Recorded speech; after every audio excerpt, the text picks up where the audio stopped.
Hi, welcome to day 2 of Grief and Loss. Some of you have been thinking that this topic is very depressing. Well, depressing or not, it is a topic that is real and it is a need that needs to be met. Grief and loss needs to be expressed. It is precisely that grief and loss are frequently bottled up in us that we run into problem. There might be people who cannot even express it to loved ones, spouses, or those people that are closer. And this becomes a long-term problem when grief and loss is are just swept under the carpet and not dealt with. And secondly, we need to learn not only for ourselves, but also for others. Some of us may be thinking this topic is not relevant for our current situation. Perhaps it is because God has been especially kind or merciful, such that you do not feel the need for this topic. But you need to learn for others. In fact, you might learn for yourselves and get prepared for one day where you might need to deal with it yourselves. Thirdly, it is also a chance to learn about Christ.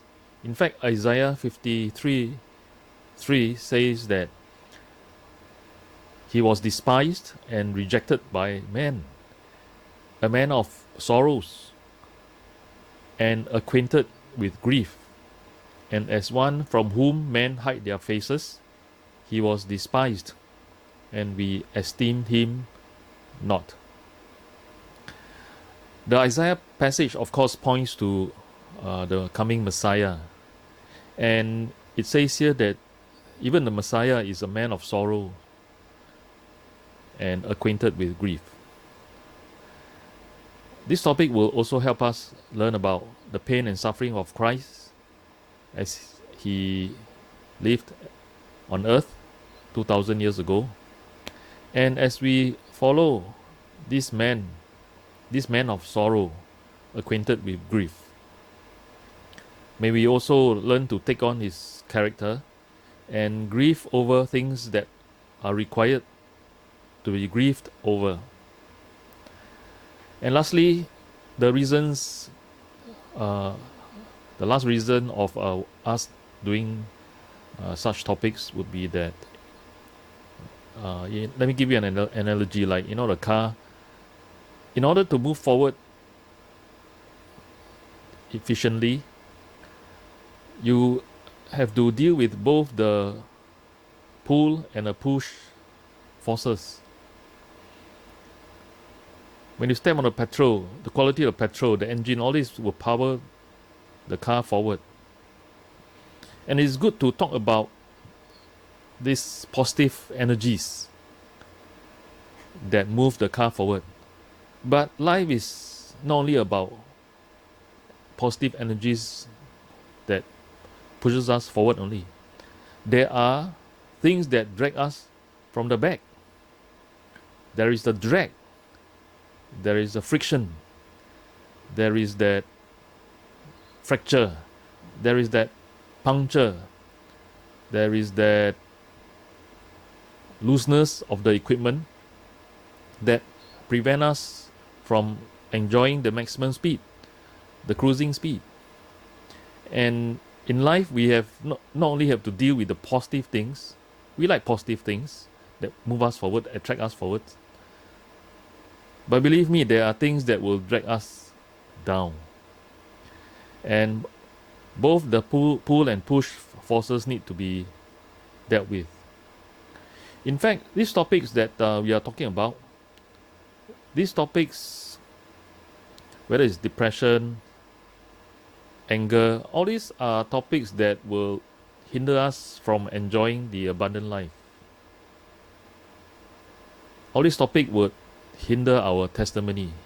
In fact, any one of this topic would paralyze any one of us if we are gripped by that topic. There might be positive things going well in your life, many of them, but it will only take one of these issues, one or two, that would override all the positive energies. And that's why we want to deal with it at this point of our journey together. For today, we talk about the stages of grief. So much about explaining why are we doing what we are doing. Briefly, the stages of grief, they can be felt in different ways. First, there might be that denial or shock. Intellectually, bereaved people may comprehend what has happened, but their emotions may not experience the pain yet. They may feel numb. The second stage would be anger. Often, this anger is released toward others. The bereaved may even get angry with God. Grieving people become preoccupied with memories of what has been lost and may withdraw for a time. The third stage, bargaining. In the case where death is impending, coming, the grieving individual may bargain with God for more time to do the thing that he or she wished had been done. It might be a time of negotiations with God. Fourthly, the stage of depression. It is a time of sadness, disconnection. Bereaved people beat themselves up emotionally as they blame themselves for not somehow preventing the loss. They feel disorganized. They don't know how to move on with life. And as such, depression may set in. Fifth stage, acceptance. Here, the stage entails reorganizing their lives, filling new roles, reconnecting with those around them. These are all healthy and important facets of the healing process. A key part of this process is the ability to learn how to feel and express the pain more truly, without denial nor avoidance. As helpful as it may be to learn about these stages, these are not neatly packaged, and it need not be experienced sequentially. In fact, the stages might repeat, might be in a different order, or even two or more stages can occur at the same time. They are a cycle, and the bereaved may experience more than one at a time. The goal of grieving is not to get things back to normal. Most of the time, after a loss, one's entire life may change, and it might not go back to that normal. The goal is to find and accept a new normal.